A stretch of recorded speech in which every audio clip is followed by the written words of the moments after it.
Abra sua Bíblia. Em que livro? Primeira carta de Paulo aos Tessalonicenses. Uma das primeiras comunidades que ele fundou, conforme a gente lê em Atos dos Apóstolos, capítulo 17. Carta que ele escreveu no ano 50. Da onde vem inspiração para o tema desse acampamento. Saiba, cada um de vós viver santamente o seu matrimônio. E nós meditávamos de manhã 4 pontos fundamentais do capítulo 4. Como deveis proceder para agradar a Deus? O que fazer para agradar a Deus? Depois que progridais sempre mais. Eu quero retomar esse tema agora. Esta é a vontade de Deus, a vossa santificação. E por fim, Deus não nos chamou para a impureza, mas para a santidade. Dada essa base, agora nós vamos retomar a partir do versículo 9. O 8 faz uma ligação entre eles, ao dizer que desprezar esses preceitos é desprezar a Deus. Penso que ficou muito claro que o matrimônio é vocação, que o matrimônio é um sacramento, que o matrimônio é sacramento por uma escolha divina, por uma vontade de Deus, que não foi a igreja, que a igreja não teria nenhuma condição de criar o matrimônio como sacramento, que é um sacramento que se realiza na carne, no corpo e obviamente no coração e na vida do casal, e que isso é um preceito divino. Então o versículo 8 retoma isso.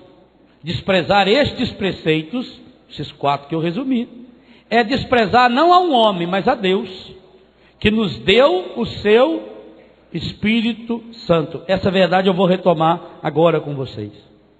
Versículo 9. A respeito da caridade fraterna, a respeito do amor pleno, não temos necessidade de vos escrever. Por quê? Eu acho espetacular o motivo. Porquanto vós mesmos, quem tem a Bíblia pode ler alto comigo, aprendestes de Deus a vos amar. Repita isso mesmo quem não tem a Bíblia. Aprendestes de Deus a vos amar uns aos outros. Só os homens, por favor, repita.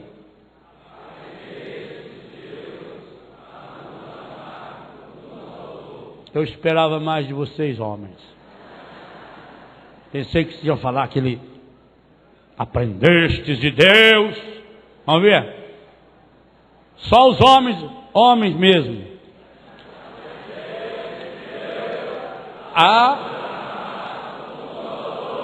Muito bem. As mulheres, vamos ver se conseguem equilibrar. Aprendestes.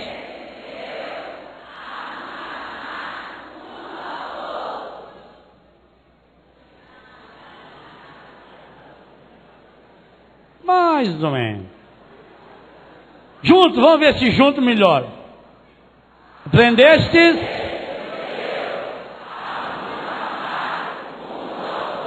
Palavra do Senhor. Esse é o segredo do matrimônio.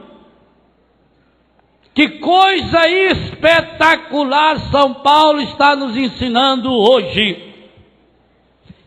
Que amor é uma coisa que a gente aprende. Que ninguém ama pura e simplesmente. Que do mesmo jeito que a gente precisa aprender a falar. Ou você não aprendeu a falar? Mamãe, papai, angu, abroba, paralelepípedo. É uma palavra difícil. E com quem que a gente aprende a falar? Um casal de búlgaro foi aprender a estudar francês. Aí perguntaram a eles: mas por que vocês gostariam, sendo búlgaros, de estudar francês? E eles, naquele sotaque da Bulgária: é porque nós adotamos um bebê francês. E quando ele começar a falar, nós queremos poder entendê-lo. Quer dizer, com quem que a gente aprende a falar? Com os pais. A gente não vai na escola para aprender a ler, para aprender a escrever. Por que que o mundo não ama? Porque as pessoas saíram da escola do amor. E segundo o que São Paulo está falando nesse versículo 9, quem é o único que pode ensinar o amor para você marido e para você mulher? Está aí. Repitam. Aprendestes de quem? De Deus, a vos amardes uns aos outros. Por isso a necessidade de se recuperar a verdadeira, a pura, a ortodoxa teologia do sacramento do matrimônio. Os casais precisam aprender de Deus a amar. Eu terminava a reflexão dizendo que Jesus Cristo, além de revelar e de elevar o amor humano à condição sacramental, é o único que possibilita amar. São João também vai afirmar isso no último texto escrito do Novo Testamento, no capítulo 4, versículo 7 da sua primeira carta. Caríssimos, amemo-nos uns aos outros, porque o amor vem de Deus, procede de Deus. Aquele que ama é nascido de Deus e conhece Deus. Quem não ama não conhece Deus, porque Deus é amor. O que São Paulo está dizendo aqui é coisa muito prática. O que São Paulo está dizendo aqui é o seguinte: qualquer pessoa que se afastar de Deus, em pouco tempo deixará de amar. Que o único jeito de você, primeiro, essa verdade bíblica fundamental que me parece que o mundo esqueceu, de que amar é algo que a gente aprende, como a gente aprende a falar, como a gente aprende a tocar um instrumento. E além de aprender, quando é que eu toco bem um instrumento? Quando eu treino muito, e quando eu tenho um bom professor. Se eu não tiver um bom professor, aprendo errado. Se não tivesse alguém para me ensinar certo, eu aprenderia errado. Quanta coisa a gente aprende errado e não para pensar. Algumas coisas na vida você aprendeu errado. Às vezes você escuta a pessoa falar assim: ai padre, nossa vida matrimonial é tão difícil, padre. Olha, o senhor pensa, não é um mar de rosas. Graças a Deus que não é um mar de rosa. Porque se fosse um mar de rosa, seria só uma aparência bonita. Por baixo é puro espinho. Eu não sei de onde veio a imbecilidade que tiraram essa frase, um mar de rosa. Ninguém ia entrar nessa imagem. Você ia entrar, você ia ficar espetado. A única coisa da rosa que não tem espinho é a parte de cima. Mas é uma imbecilidade, mas fala. Ah, padre, está difícil, viu? Nós estamos lutando, nós estamos correndo atrás do prejuízo. É por isso que dá errado. Corre atrás do lucro, rapaz. Vai correr atrás do prejuízo. É besta demais.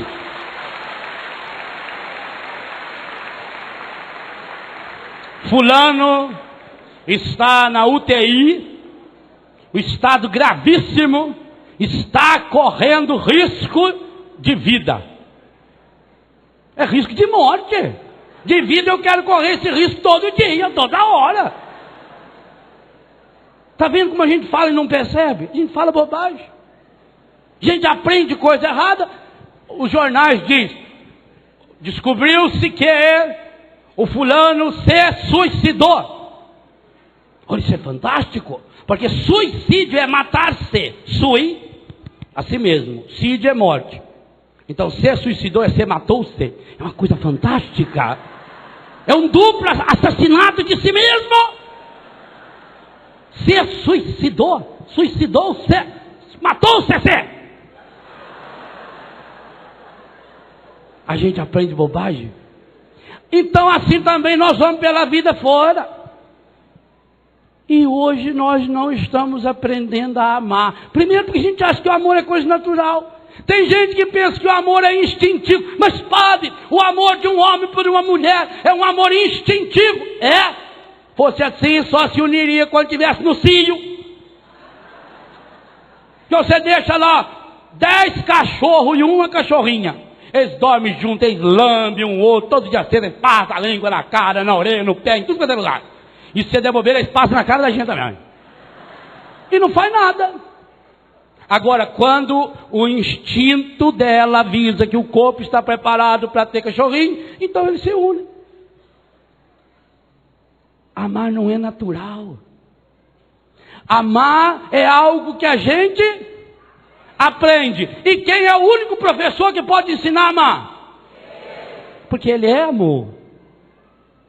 Por isso que sem Deus, ninguém.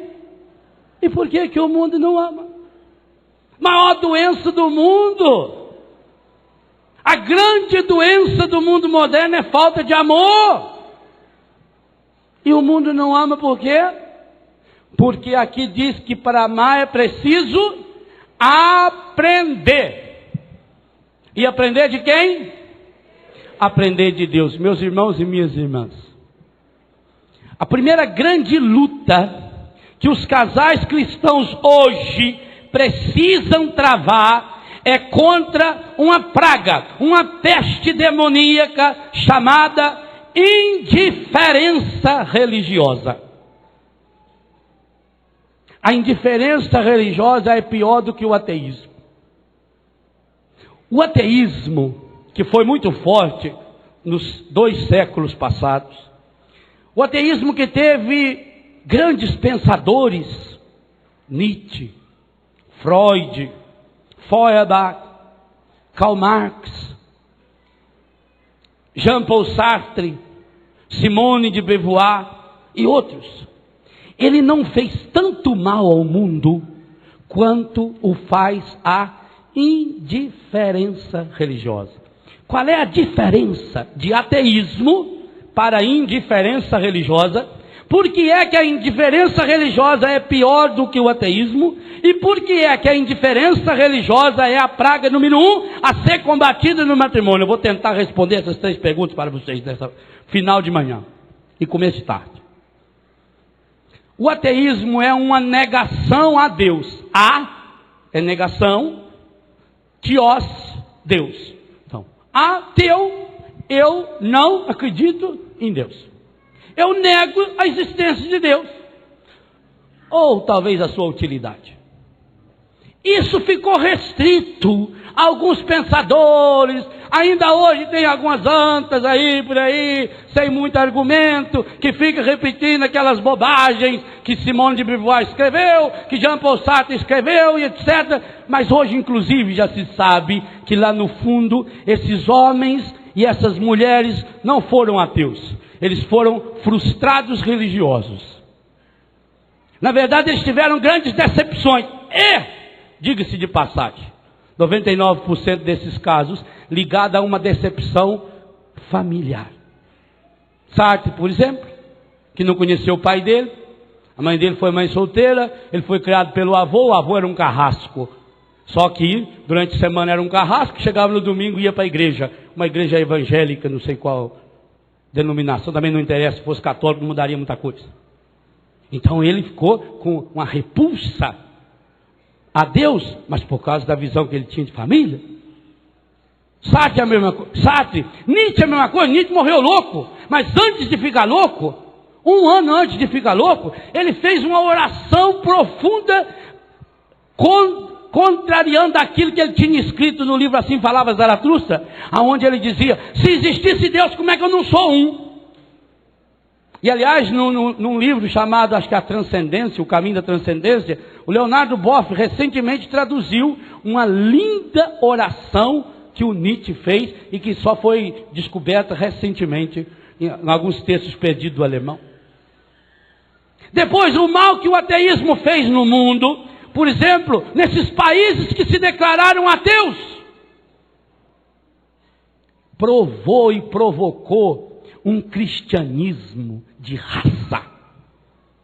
O maior fruto que o mundo moderno está conhecendo de um país ateu, comunista, chama-se João Paulo II. João Paulo nasceu num país que era comunista, portanto, um país declaradamente ateu. Teve que ser estudado no seminário escondido. Mas olha o que esse ateísmo de um país forjou. Foi o que forjou João Paulo II, foi o que forjou Santa Faustina Kowalska, por exemplo, e com toda essa maravilha que hoje nós experimentamos na Divina Misericórdia.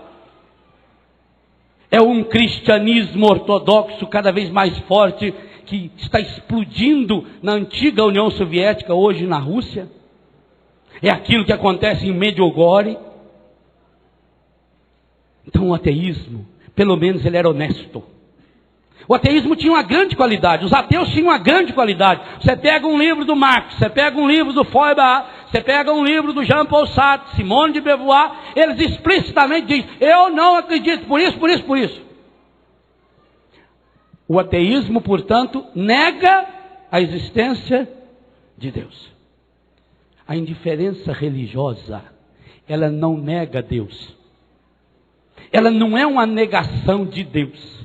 Ela é uma tentativa de afirmação de si mesmo. O problema da indiferença religiosa não está em Deus, o grande outro, está em si mesmo, é um ensimesmar-se, é um colocar-se no centro da sua história, gera uma egolatria, a idolatria do eu, e aí está a morte do matrimônio. Porque o centro é a pessoa, e essa indiferença é o que você escuta dia e noite, nos grandes meios de comunicação social, e no ouvido das pessoas, eu nasci para ser feliz, eu tenho direito à minha felicidade, porque Deus também não quer que a gente seja bobo, que a gente tem que ser bom, mas a gente não pode ser bobo. Qual é Deus? Se Deus é amor, é claro que Deus vai entender o meu amor, que eu estou amando, que eu deixei de amar. A indiferença religiosa vai gerando pessoas centralizadas em si mesmas, pessoas egoístas, e um egoísta não ama. O egoísta se ama no outro, o egoísta usa o outro para se amar, usa o outro para o seu prazer, ele se enxerga no outro, ele está com o outro enquanto o outro lhe é útil, enquanto o outro lhe serve para alguma coisa. É uma teoria, porque isso não é teologia, egocêntrica, egoísta, infantilizada. A indiferença religiosa gera pessoas infantilizadas, até pelo seguinte: os grandes ateus profetizavam o fim da morte de Deus. Nietzsche dizia isso: Deus vai morrer, e se ele não morrer é melhor que nós o matemos. Marx dizia, na perfeita sociedade comunista do futuro, não haverá espaço para Deus e para as suas manifestações. Então o que aconteceu, meus irmãos? Todas as previsões futurísticas dos ateus deu em nada, porque esse mundo ateu que eles profetizaram, esse mundo não aconteceu. O humanismo ateu, ao invés de criar um mundo onde favorecesse o ser humano, onde ajudasse o ser humano a ser gente, a ser pessoa, foi tornando o ser humano uma coisa, foi coisificando o ser humano, foi construindo uma sociedade onde o ser humano hoje não vale nada mais, porque é a sociedade do descartável, onde você usa, é a sociedade utilitarista. Enquanto me é útil, eu uso, eu escolho, e na hora que eu uso eu não quero mais, eu jogo fora. A indiferença religiosa está gerando uma sociedade em que a sede de Deus, que é inata no ser humano, se o ser humano é a imagem e semelhança de Deus, se Deus é amor, o ser humano foi feito para amar. Enquanto não ama, não é humano, é um eterno frustrado, é um eterno deprimido, é um eterno doente. Como não pôde cortar essa sede de Deus, essa busca de Deus, a verdadeira espiritualidade. A indiferença religiosa gerou um espiritualismo baseado no esoterismo, nas falsas doutrinas, nas falsas religiões que atacam em primeiríssimo lugar, o relacionamento conjugal e, por consequente, o relacionamento familiar, causando malefícios hediondos, terríveis no mundo inteiro. A indiferença religiosa, ela mata não só a minha imagem de Deus, ela mata a autoimagem correta do ser humano. Porque ao colocar o ser humano no centro da sua própria história, ao colocar o ser humano como o seu referencial, o ser humano cresce intelectualmente, socialmente, mas afetiva, psíquica e espiritualmente não passa de um joguete. Porque essa sede de Deus está lá dentro do coração. O ser humano está sempre buscando esse Deus. E aí ele vai buscar as causas para as suas decepções, para os seus fracassos. E o maior de todos os fracassos que o ser humano pode ter é o fracasso na sua vocação primeira, que é amar. Então vai buscar isso em coisas exteriores. A indiferença religiosa vai gerar o materialismo. O materialismo, por sua vez, é alimentado pelo consumismo, porque já que a pessoa vale pelo que ela tem, e o vazio interior precisa ser preenchido, e a pessoa tenta preencher com coisas exteriores, porque ela cortou a origem que alimenta a fonte do amor. O Papa João Paulo II, na Familiares Consórcio, número 56, ele vai dizer que o sacramento do matrimônio é fonte e origem do amor. Ao cortar pela indiferença religiosa, como é que vai acontecer na indiferença religiosa? O contrário de amor não é ódio. O contrário do amor é indiferença. Eu vou me afastando. Eu vou tirando Deus da minha vida. Eu não alimento mais esse amor. Então eu não vou à igreja, eu não participo de um grupo, eu não participo de oração, eu não rezo junto. Gente, é triste, mas é verdade. Mesmo casais que se dizem cristãos, têm intimidade física, ficam pelados um diante do outro. Tem intimidade econômica, eles têm até conta conjunta num banco, mas não têm intimidade espiritual. Olha o que a indiferença religiosa vai gerar. A falta da intimidade espiritual. Ora, e ao faltar essa intimidade espiritual, a gente vai pouco a pouco perdendo a capacidade de amar. Porque aquilo que você não pratica, você esquece. Quando eu fui noviço, em 1983, veio ao Brasil o padre André Perru, que era um dos conselheiros gerais da minha congregação. Então ele ficou uns 15 dias dando um curso no noviciado. E o meu superior me colocou como o intérprete dele. Então a gente conversava o dia inteiro, ele me corrigia no francês, né, porque a gente estudava francês na escola. Passaram-se 8 anos, eu estava na teologia, esse padre voltou ao Brasil. E quando ele me viu, ele veio todo feliz e começou a falar comigo. E eu não conseguia formular uma frase com ele, porque fazia 8 anos que eu não praticava aquela língua.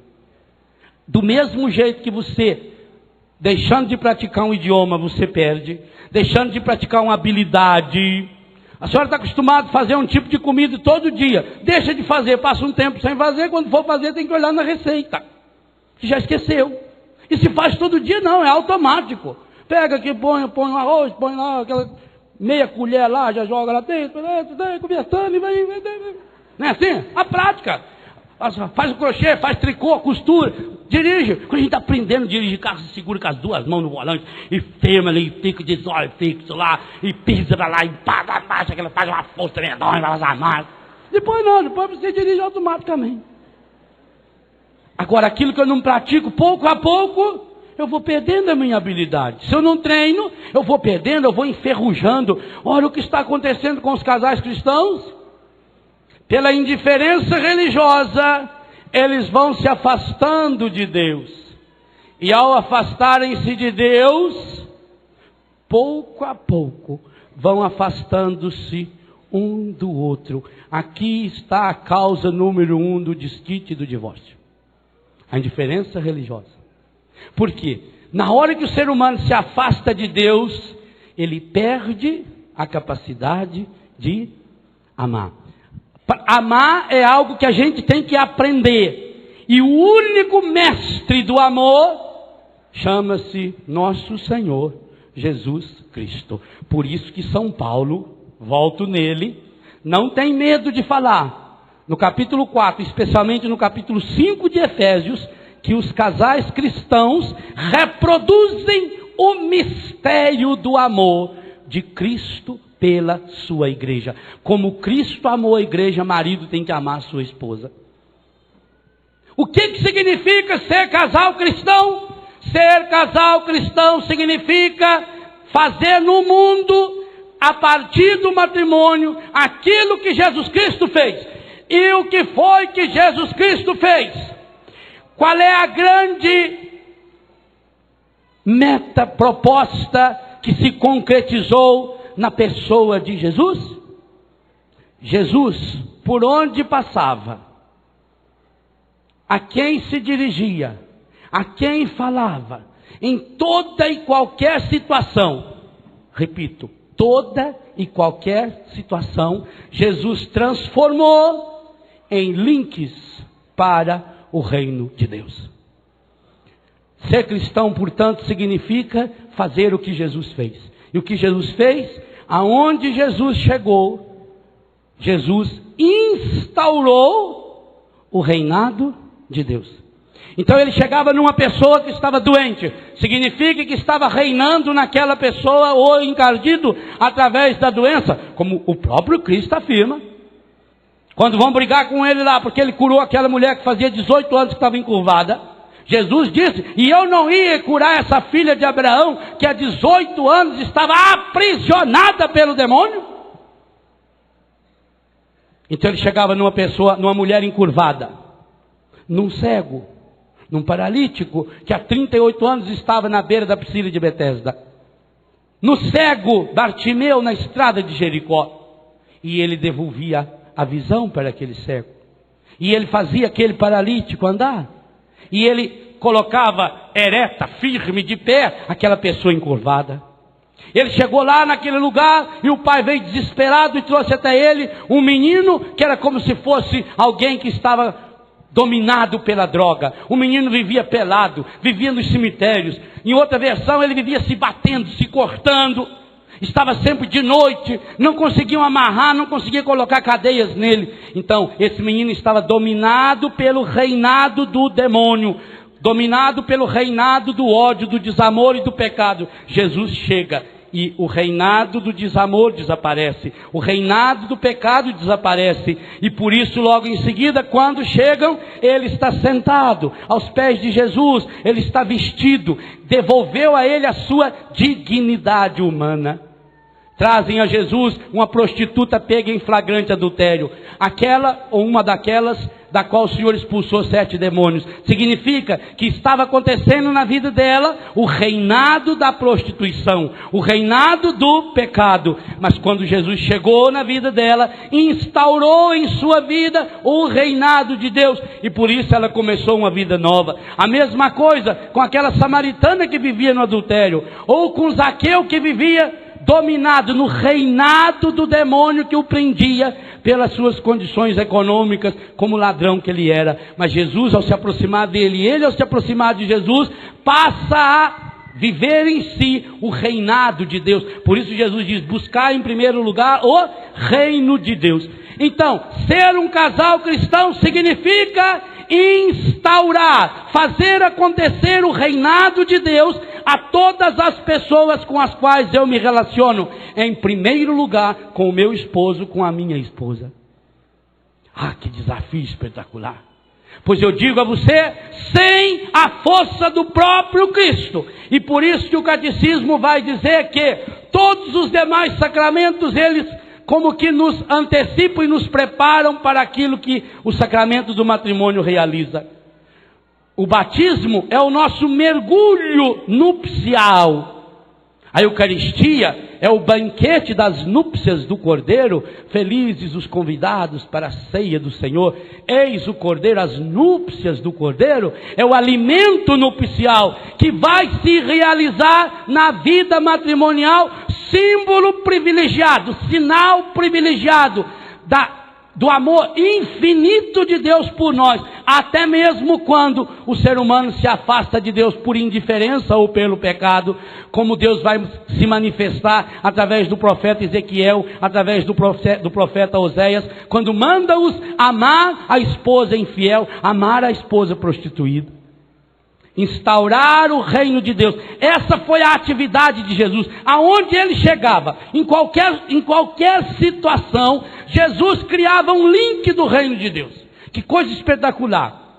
Se você pegar, por exemplo, o capítulo 13 de Mateus, que é um capítulo inteiro sobre as parábolas do reino. O reino de Deus é comparado. O reino de Deus é semelhante a um semeador que saiu semear a semente. Há uma mulher que coloca um punhado de fermento na farinha. Há um homem que largou tudo para ir atrás do tesouro escondido, da pérola preciosa. O reino de Deus acontece através de atos concretos.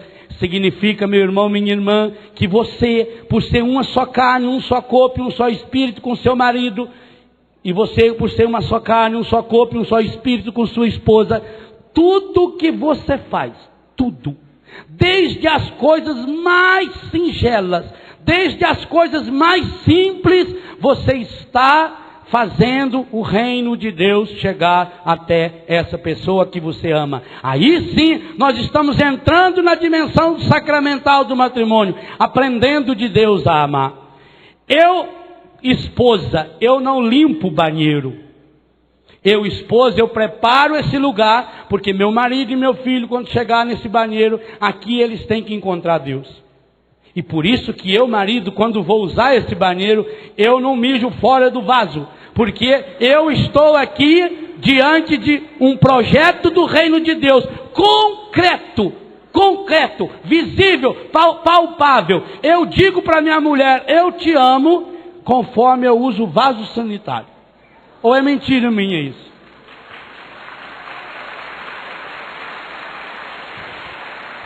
Por isso tem muito homem que precisa aprender a amar. Ou a fazer xixi. Eu construo o reino de Deus na hora que eu estou fazendo comida. Eu não estou fazendo comida, eu estou construindo o reino de Deus. E nesse sentido há um aspecto curador naquilo que eu falo, naquilo que eu faço. Agora, sem Deus isso é possível?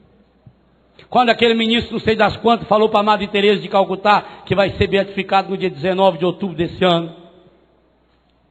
Madre, honestamente queria dizer uma coisa, senhora. Por dinheiro nenhum no mundo eu faria o que a senhora está fazendo. Ela virou e disse, nem eu. Por dinheiro não. Por que ela fazia? Pois isso precisa colocar lá no dia a dia da sua vida matrimonial, porque senão perde o seu sentido. A indiferença religiosa faz com que você, ao limpar aquele banheiro, você não esteja mais construindo o reino de Deus. Você quer ver uma diferença? Você pode estar limpando aquele banheiro, construindo o inferno. Em primeiro lugar, dentro de si, resmungando, xingando. Cada vez que eu resmungo, que eu xingo, eu estou conversando intimamente com o encardido. Esse é o princípio da loucura. A pessoa fala sozinha. O cara foi internado no hospício, o médico ligou para a esposa e falou, escuta, quando o seu marido vivia com vocês, ele já falava sozinho? Ela disse, eu não sei, porque quando ele estava sozinho, eu nunca estava junto.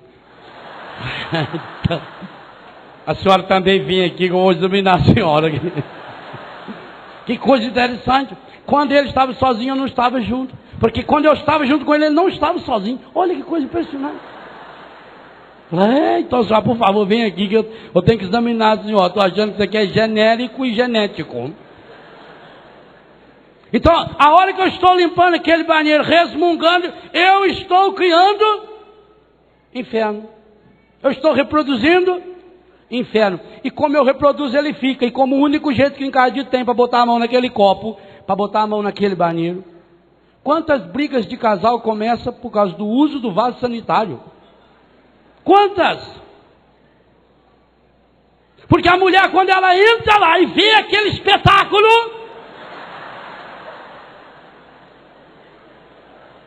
cada uma daquelas 18 gotas amareladas estão a lhe dizer: sua boba, sua escrava.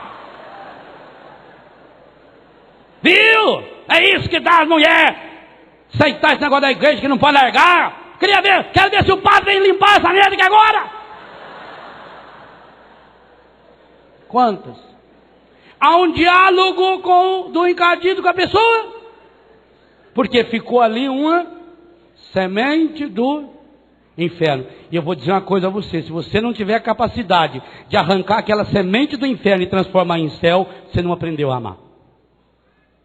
Amar é ter essa coragem. Olha aqui, eu vou dizer uma coisa para vocês que a televisão não conta, a televisão dos outros canais não conta. Amar é ter a capacidade de morrer. Está lá o símbolo máximo do amor, olha lá. João 13. Tendo amado os seus que estavam no mundo, amou-os até o fim. E se você quer amar até o fim, não tem outro jeito. A indiferença religiosa diz para você: nada, isso aqui é um trabalho que fizeram para você. Você vai lá na dona fulana, você leva uma cirola do seu marido, sem lavar, tem que levar ela amarela e marrom ainda, leva lá numa folha o nome dele, a data do nascimento, e R$500 que é para o santo. E eu vou fazer um trabalho para você. Quantos casos você conhece que a pessoa, a primeira vez que se afastou da sua igreja, foi por uma decepção amorosa? Não responda, só pensa. Quantos? Olha como a encardido é terrível. Na medida que você vai se afastando, a indiferença religiosa. Então, eu perdi o namorado, eu perdi a namorada, alguém diz para você: faça isso que você vai conseguir. Primeiro você tem que olhar para ver se o signo de vocês combinam. Vamos ver, faz um mapa astral. E você vai indo. Olha, isso é tira e queda. Você vai lá e põe essa pirâmide lá no seu quarto. Põe essa bruxinha e você vai indo. Normal, fez isso, não está nem aí. Mas aquilo, meu irmão, minha irmã, é uma semente do inferno que o encardido colocou lá dentro da sua casa. E talvez hoje você esteja perguntando: por que não dá certo, padre? Eu não sei por que não dá certo, padre, a minha vida. Eu não sei por que, padre, a gente não se ama mais. Talvez você esteja guardando aquela semente de inferno, que no momento da fragilidade, é essa hora que ele está ali. O encardido só nos ataca a gente na hora da fragilidade. É a mesma coisa, ninguém empresta dinheiro a juro se você tiver dinheiro sobrando. Você só vai atrás de prestar dinheiro aí, como é que chama esses homens que... agiota. Então você só fica um idiota indo atrás do agiota na hora do desespero. Se eu tenho dinheiro sobrando, eu vou lá. Não sou besta. Assim também, ao ir pouco a pouco diminuindo o fogo do espírito na vida conjugal, porque o que não é alimentado morre. Se eu não estou com Deus, eu não aprendo a amar, eu perco a capacidade de amar. E aí, como eu tenho essa necessidade de amar dentro de mim, como eu tenho essa sede de Deus dentro de mim, então na hora da fragilidade, na hora que perdeu um amor, e é essa também uma das grandes causas hoje que leva as pessoas à depressão, que leva a pessoa à bebida. Acho que é Ré menor, faz aí. Uma oração de cura interior que eu vi. E o que é bonito é que eles fazem direitinho, ó.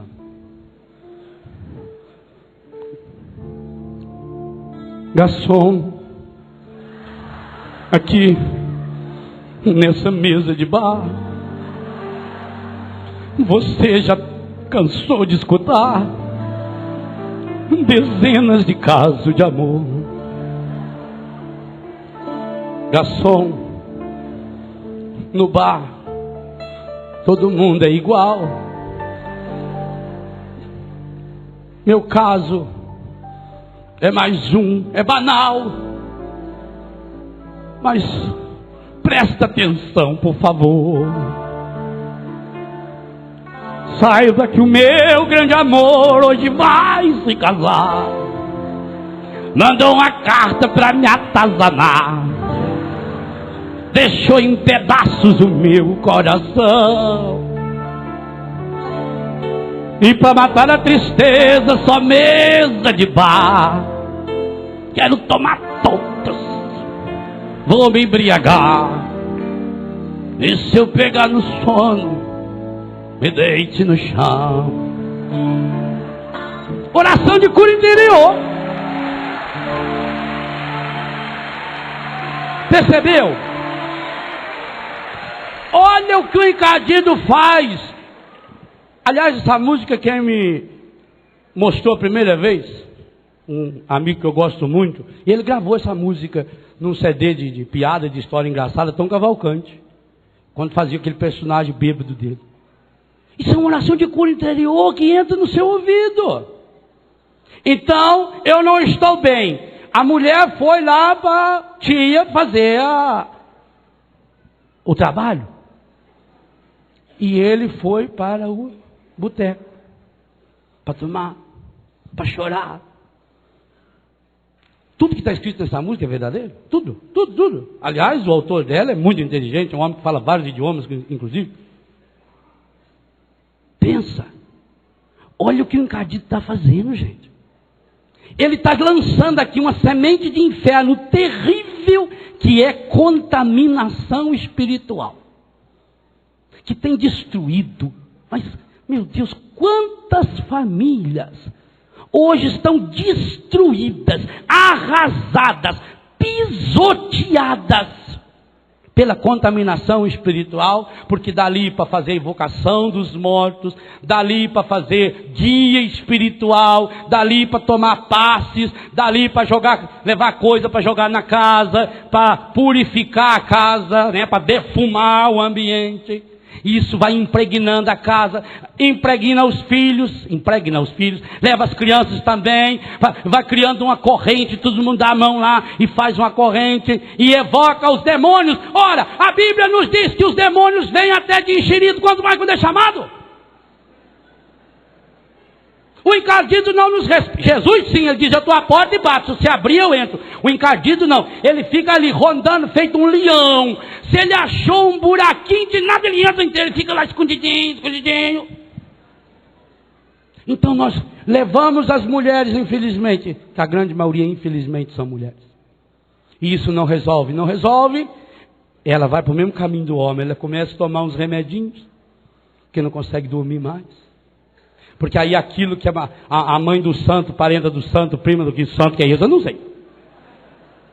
Que até é uma pessoa boa, ela tem lá uma imagem do coração de Jesus. O encardido, gente, a palavra diz bem claro, para nos seduzir, ele se traveste de anjo de luz.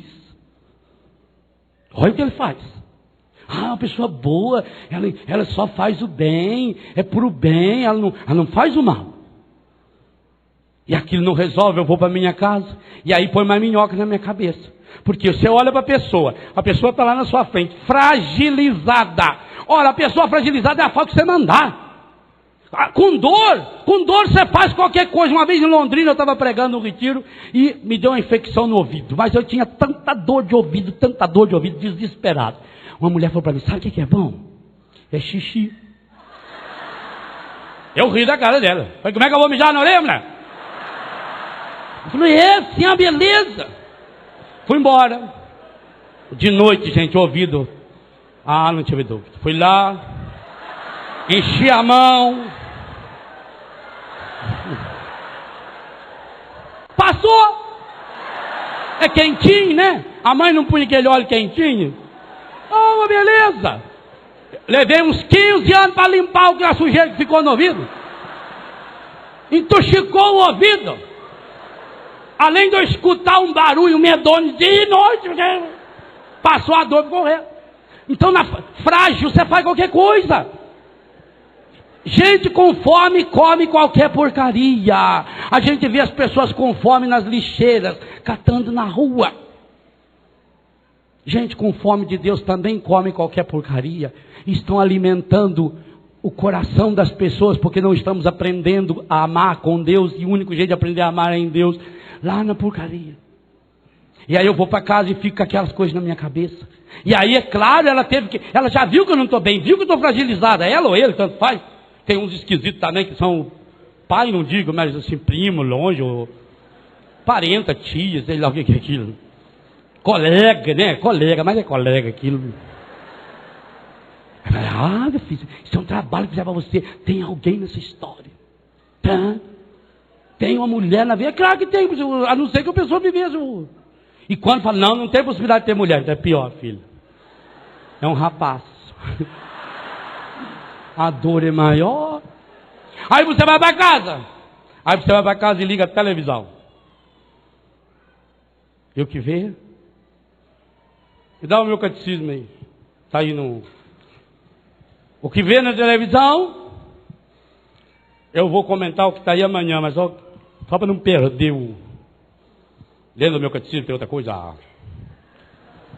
Aqui, revista semanal de maiores circulação desse país, com mais de 1 milhão de exemplares vendidos.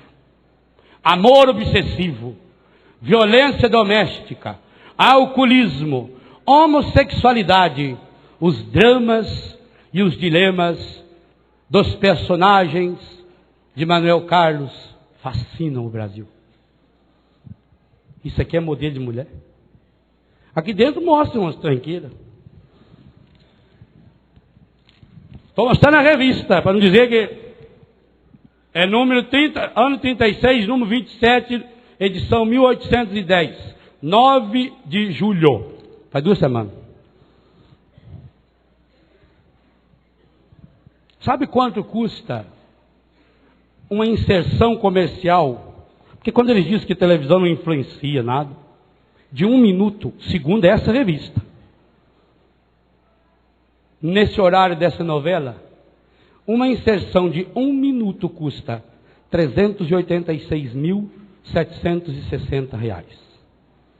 1 minuto. 3 minutos de propaganda dessa fecha a campanha. Olha com o que nós estamos alimentando nosso povo. 35 milhões de pessoas em média estão assistindo essa merda aqui. Está aqui. Mas acontece que eles sabem que se vai para o intervalo comercial, você tem aquele zapping, controle terremoto, você aperta o botão e muda. Então existe o merchandising. Merchandising é no meio de um diálogo amoroso, você cita o nome de um produto. Merchandising é quando o ator principal vai sair, ele pega a chave do carro e aí mostra a marca do carro. Aquela aparição que demora 5, 6 ou 8 segundos. O merchandising nunca passa de 10 ou 12 segundos. Sabe quanto custa um merchandising dentro dessa novela? R$ 453.000. Quem paga? Quem paga? E os personagens? Os temas principais. Agressão física contra mulheres e mulher contra marido. Maior audiência, segundo um gráfico que está aqui, foi o dia que uma mulher aqui chamada Heloísa feriu o marido. Heloísa significa mulher divina. Elohim Ish. Todos os nomes de personagens femininos dessa novela, e alguns masculinos, são ligados à experiência religiosa. Todos. Coincidência?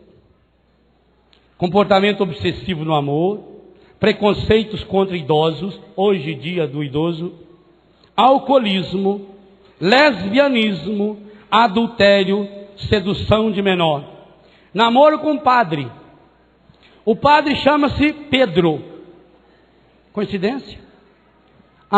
E como o Brasil não tem ator para fazer, foi buscar um italiano. Pedro da Itália. Por quê, gente? Onde está a sé da sua fé católica? A igreja de São? Aonde?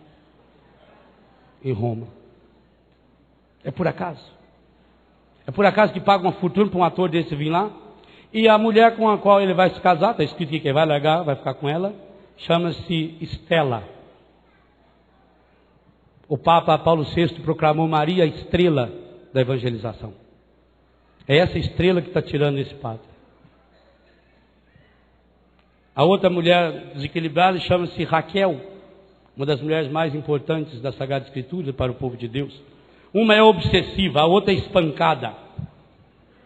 No núcleo jovem, o Cláudio significa manco, namora Gracinha. Graça, Maria é cheia de graça.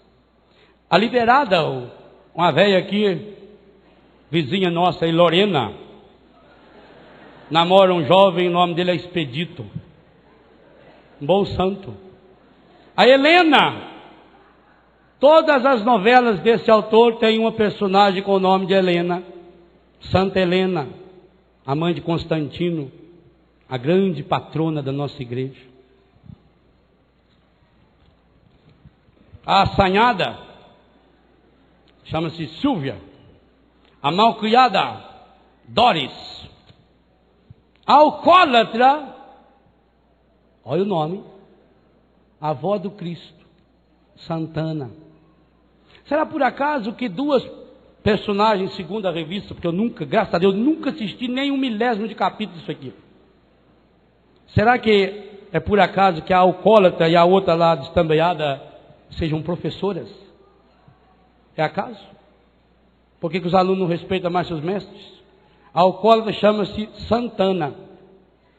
A lésbica, uma chama-se Rafaela, Deus cura, e a outra é Clara, numa influência terrível para as Clarissas e Companhia Limitada. Então é isso que alimenta hoje 35 milhões de brasileiros. Percebe o que a indiferença religiosa está gerando? Porque esse aqui é o novo Deus. É o novo Deus. E um Deus que cobra muito caro. Um Deus que cobra 456 mil reais de uma inserção de 12 segundos. É o tempo que você leva para rezar um Pai Nosso. Então pensa bem. A contaminação que levou lá, porque eu fui lá para salvar meu casamento. E o problema sempre está fora, nunca está em mim. Eu chego na minha casa e eu vou assistir a isso. Porque isso é o símbolo máximo das mulheres apaixonadas, diz que é o tema principal da novela. Apaixonadas, que coisa espetacular. É isso? Não. Vou dizer uma coisa a você. Aqui eu não consigo retratar nenhuma das pessoas dos meus relacionamentos. Nenhuma dessa mulher aqui representa minha mãe, minhas irmãs, meus amigos, minhas amigas. Nenhuma. Nenhuma.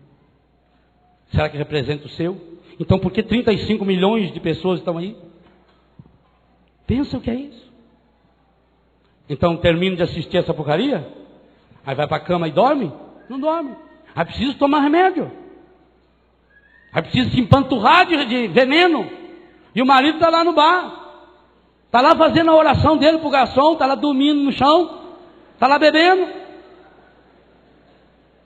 E dali quem sabe para ir para uma zona. Ou para os perdidos que estão sempre perdidos, não sabem aonde ir. E talvez, gente, sabe o que é terrível? Isso que o Reginaldo canta aí na música, mexe comigo, fala assim, no bar todo mundo é igual. Se eu pudesse dizer na igreja todo mundo é igual, com certeza, ao invés de ir para o bar, iriam para a igreja. Se nós pudéssemos dizer no grupo de oração todo mundo é igual, todo mundo é irmão que se ama, que se ajuda, mas infelizmente nós não podemos dizer, porque nós os católicos, nós sacerdotes e vocês que receberam a vocação do matrimônio, estamos pouco a pouco nos afastando de Deus, e quanto mais a gente se afasta de Deus, mais fraco a gente fica. Pedro o primeiro Papa, quando estava ao lado de Jesus, e foram lá o exército inteiro para prender Jesus, com tochas e com mais coisa, o Pedro ficou um arara, o Pedro pegou uma espada do próprio soldado e cortou a orelha de um deles, do Malco. É Mike, que é de Mike Tyson, como mordeu a orelha do outro aquela vez. Eles são parentes. Que força Pedro teve? Meia hora depois, diante de uma empregadinha, lá numa fogueira, lá no barzinho, Pedro negou Jesus 3 vezes. Os evangelistas contam o segredo. Pedro seguia Jesus de longe. É isso que acontece comigo, Padre Léo, é o que acontece com você, namorado, noivo, casado. Na medida em que nós vamos seguindo Jesus, quanto mais longe de Jesus, mais próximo do encardido, mais próximo da depressão, mais próximo do alcoolismo. Meus irmãos, o último dado que nós temos, o Ministério da Saúde tem esse dado. O Brasil tem 11,7% da sua população dependente de álcool, o que dá em torno de 20 milhões. Sabe o que é isso? 20 milhões de dependentes do álcool. Quantas Betânias nós vamos ter que abrir? 20 milhões. Aí você pega agora, cada um deles está relacionado a 2 ou 3 pessoas da sua família, ou seja, mais da metade desse país sofre esse drama, gente. E ele começa aonde?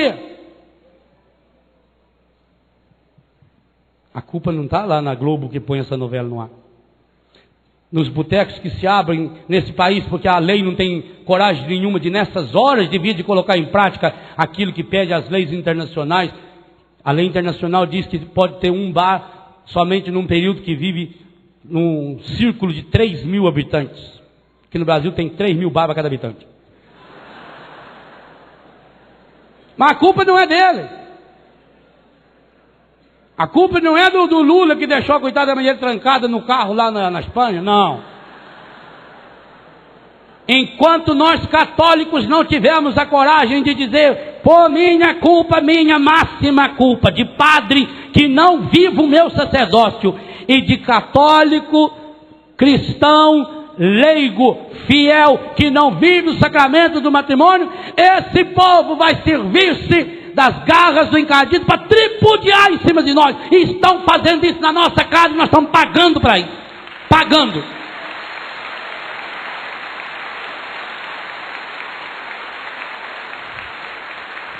E o que fazer então?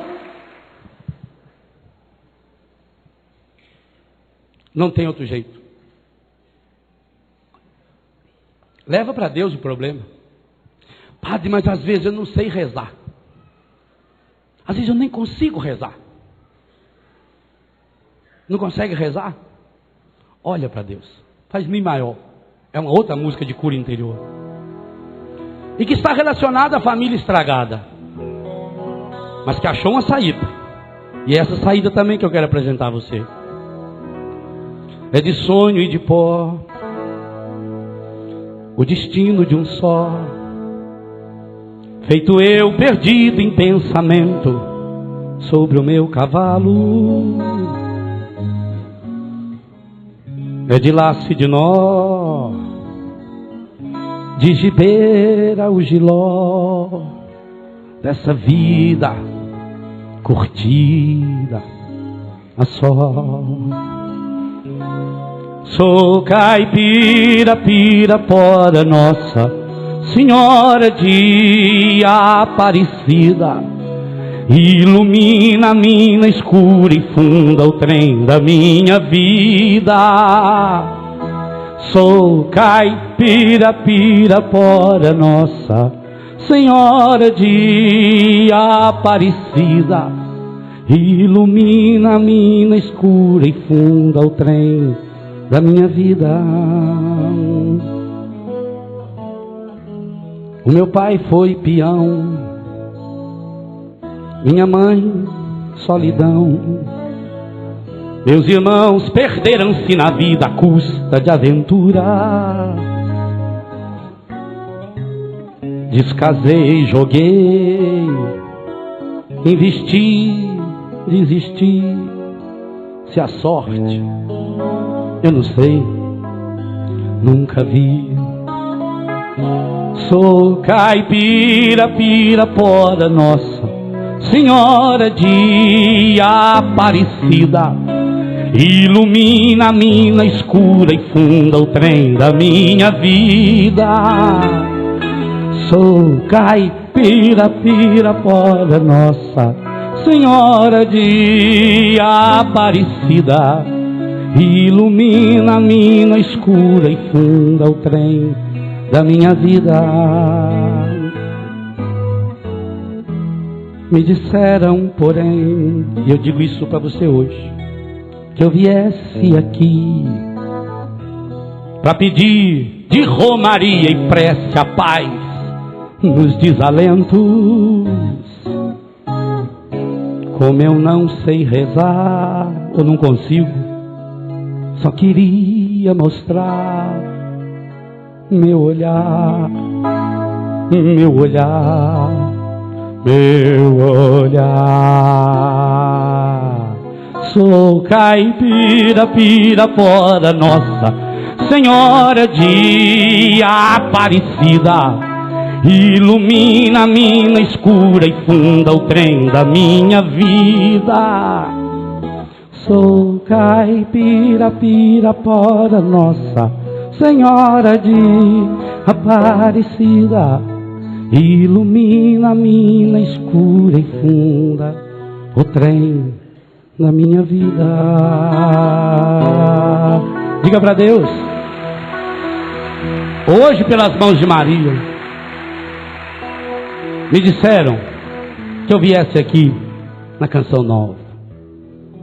Aqui eu aprendo a rezar, mas a primeira de todas as orações é a coragem de olhar para o coração rasgado do Senhor, olhar para o coração imaculado de Maria e mostrar a minha história passada, as mágoas e os ressentimentos que eu trago dos meus pais, do meu pai que foi peão, que viajava, que cada um de nós teve um pai peão, que muitas vezes não estava próximo, que não pegou no colo, da minha mãe em solidão, sozinha, quantas vezes sofreu sozinha, quantas vezes chorou amargamente sozinha.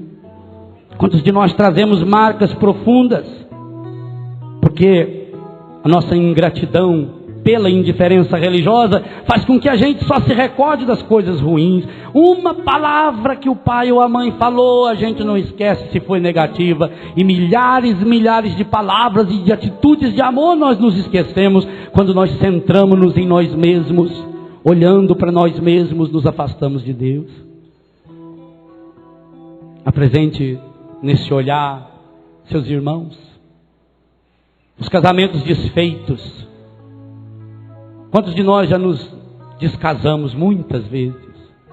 Talvez, graças a Deus, você não descasou da esposa ou do marido, mas nos descasamos de Deus, da família, dos amigos. Nos divorciamos da igreja, nos divorciamos da confissão, nos divorciamos do carinho, da ternura, do diálogo, do abraço, do beijo. Apresente ao Senhor. Me disseram que eu viesse aqui para pedir de romaria. Eu preciso que você reze por mim, e eu quero rezar por você. Isso é romaria.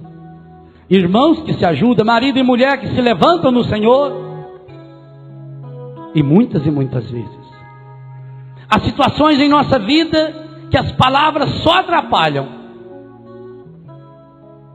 em que a única coisa que eu consigo fazer é olhar para Deus, como Pedro, que depois de ter negado olhou para Jesus, e Jesus olhou para Pedro, e Pedro chorou amargamente.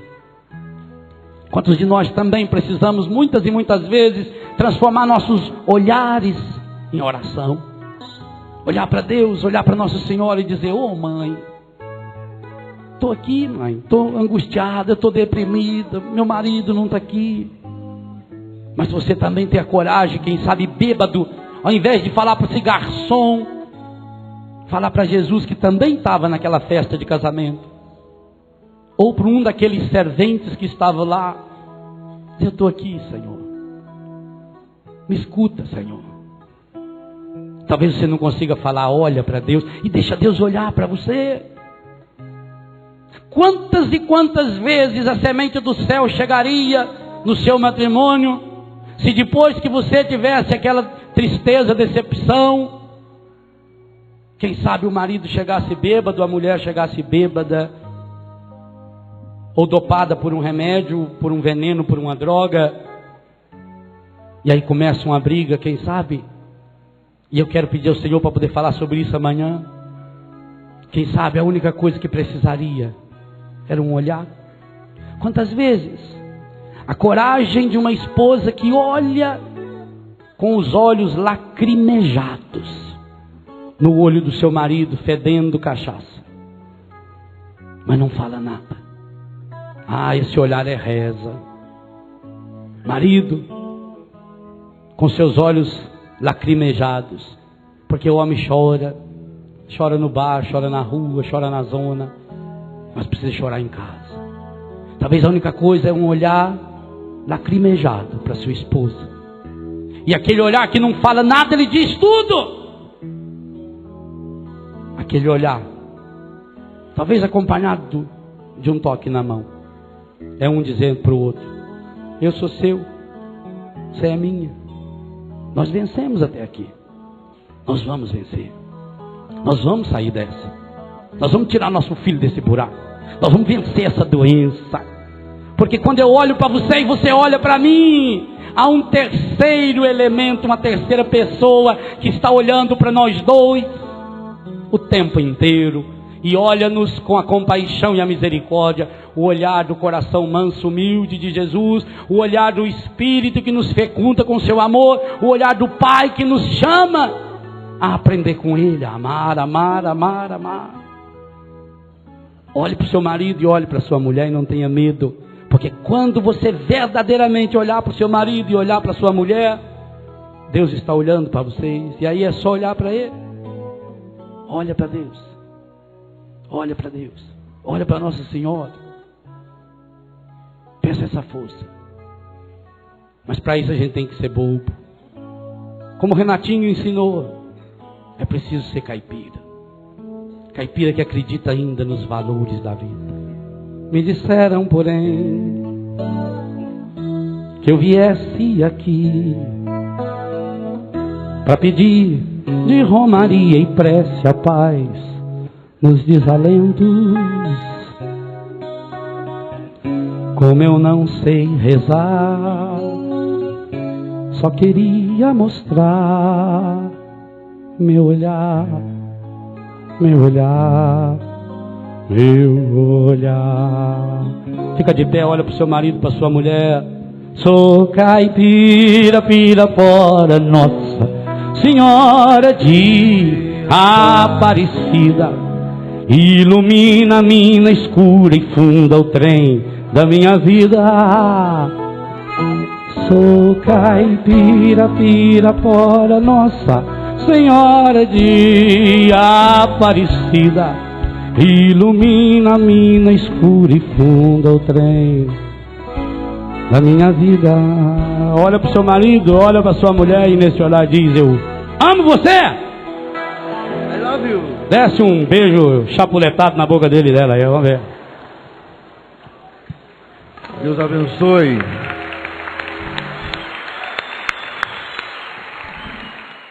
Eu não me acostumei nas terras